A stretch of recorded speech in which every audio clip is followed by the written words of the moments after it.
अच्छा मुझे बताओ, ये देश किसका है और पत्नी किसकी है? ये प्रॉब्लम है। देखो तुम्हारे देश तो हमारा है और पत्नी मेरी है।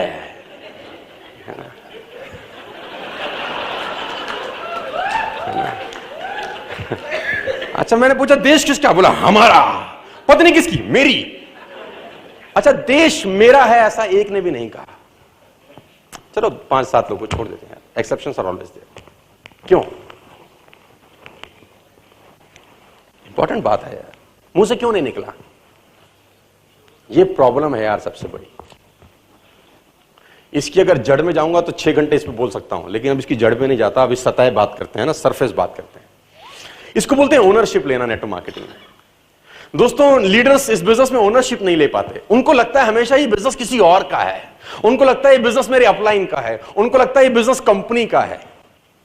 उसको कभी लगता नहीं है कि ये बिजनेस, मैं आपको बताना चाहूंगा सितंबर 14, 2005 को मैं इस बिजनेस में आया और मेरी टीम में एक व्यक्ति एसोसिएट हुआ और मैं उस दिन से अपने आप को अपलाइन समझ रहा हूं।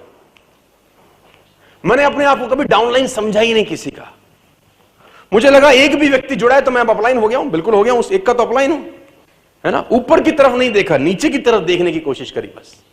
मुझे ये पता था कि सारा काम मुझको खुद करना है। सेमिनार भी खुद करने हैं, ट्रेनिंग भी खुद करनी है, काउंसलिंग भी खुद करनी है, प्रोस्पेक्टिंग भी खुद करनी है, उसको 1-to-1 कैसा देना ये, क्योंकि मुझे पता था कि ये बिजनेस मेरा है। इसको बोलते हैं ओनरशिप। एक लिमोजिन गाड़ी आके रुकी और एक मजदूर उसमें काम कर रहा था और लिमोजिन का दरवाजा खुला तो उसने बोला स्टीव कम इनसाइड, स्टीव तुम अंदर आ जाओ।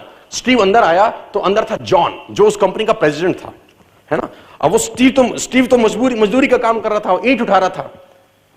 देखा जॉन ने स्टीव को लिमोजिन में बिठा लिया, अंदर उसने उसको कोल्ड ड्रिंक पिलाई, जूस पिलाया, टॉवल से उसका चेहरा वगैरह साफ किया। आधे घंटे की दोनों की डिस्कशन हुई, दोनों दोस्त थे। अब लिमोजिन से दरवाजा खुला, आधे घंटे के बाद उतरा स्टीव अपने फिर से ईंट में लग गया, काम में लग गया और क्या कहते हैं जॉन की लिमोजिन वहां से निकल गई। अब स्टीव के दोस्तों को बड़ा आश्चर्य हुआ। स्टीव ने बोला यार जॉन तुम्हारा दोस्त प्रेसिडेंट? उसने बोला हाँ मेरा दोस्त है, हम 25 साल पहले एक ही कंपनी में काम करते थे। उसने बोला हम 25 साल पहले एक ही कंपनी में काम करते थे, वो कहां? और उसने बोला वो 25 साल पहले कंपनी के लिए काम करता था और मैं 1 घंटे में 200 रुपए कमाने के लिए काम करता था। मैं ये सोचता था कि मुझे इस घंटे में 200 कैसे आएंगे, और वो सोचता था कि मैं बड़ा आदमी। दोनों की थिंकिंग में जमीन और आसमान का फर्क था। आज वो लिमोजिन में है, मैं आज भी मजदूर हूं। मैं आपको एग्जांपल दूंगा, आपके रोंगटे खड़े हो जाएंगे और ये सच्ची घटना है। सिविल सर्विसेज से 2 लोग रिटायर हुए, सिविल सर्विसेज से वॉलंटरी रिटायरमेंट ली 2 लोगों ने, और एक व्यक्ति ने रिटायरमेंट लेने के बाद अपना बिजनेस सेटअप किया और उसका बिजनेस मेहनत करी, उसने चल पड़ा और वो कम से कम 200-250 करोड़ का टर्नओवर करने वाली कंपनी बन गई। मैं कंपनी का नाम बताता हूं आपको। और एक दिन अचानक उसके पास इंटरव्यू के लिए एक आदमी आया जो कि सिविल सर्विसेज में उसके साथ सर्व करता था कभी। उसने भी उस टाइम में वीआरएस ले लिया था और उसने उसको पहचान लिया। उसने बोला अरे अरे अरे अरे तू कैसे? तो उसने बोला मैं तो जॉब कर रहा था कहीं और अब वहां से तो मामला गड़बड़ हो गया, तो मैं भी इंटरव्यू दे रहा हूं। तो उसने बोला हम तो एक साथ सिविल सर्विसेज में थे। उसने बोला हाँ हाँ यार एक साथ ही सिविल सर्विस में थे। तो उसने उसको नौकरी पर रख लिया। महीना 2 महीने की नौकरी निकल गई। 2 महीने के बाद जब सब चले गए तो एक दिन उस एम्प्लॉय ने अपने एम्प्लॉयर से, जो उसका मालिक था, उससे कहा तुमको याद है हम 25 साल पहले एक साथ थे? उसने बोला हाँ मुझे याद है। उसने कहा तुम्हें पता है कि तुम भी 2000 रुपए महीना कमाते थे और मैं भी 2000 रुपए महीना कमाता था? उसने बोला हाँ मुझे पता है। उसने बोला तब तुम भी नौकर थे, आज मैं भी नौकर था? उसने बोला हाँ मुझे पता है हम दोनों नौकर थे। उसने बोला लेकिन आज तुम इस कंपनी के मालिक हो और मैं नौकर हूं। कितने लकी हो यार। उस आदमी ने बोला हालांकि मैं इस बारे में तुझसे बात करना नहीं चाहता था, लेकिन तूने छेड़ दी तो आज सुन, लिसन मी केयरफुली। उसने बोला 25 साल पहले हम दोनों एक ही जगह काम करते थे, राइट? उसने बोला राइट। उसने बोला हम दोनों ही 2000 रुपए कमाते थे, राइट? उसने बोला राइट।